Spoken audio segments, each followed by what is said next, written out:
Yeah, my name is Skyler Pittman. I've been at Redrock Collision for about 5 years now. I'm the painter at the shop, so every once in a while I'll do something fleet related. I took an elective in high school, and I got a scholarship to Utah Valley University, got a job right into the industry straight out of college, and I've been stuck with it ever since. I was a body shop apprentice initially.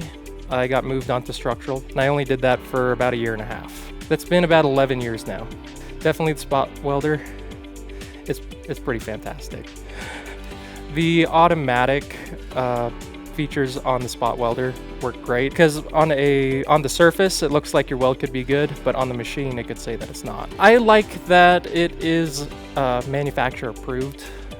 It works with all the manufacturer specifications to create a safe repair. So instead of having to drill out spot weld holds, MIG weld everything, and then grind them down, finish them with body filler, seam seal over everything, you can just grind a little spot clean, spot weld it, and just be done. You cut your time in half when you're doing a repair.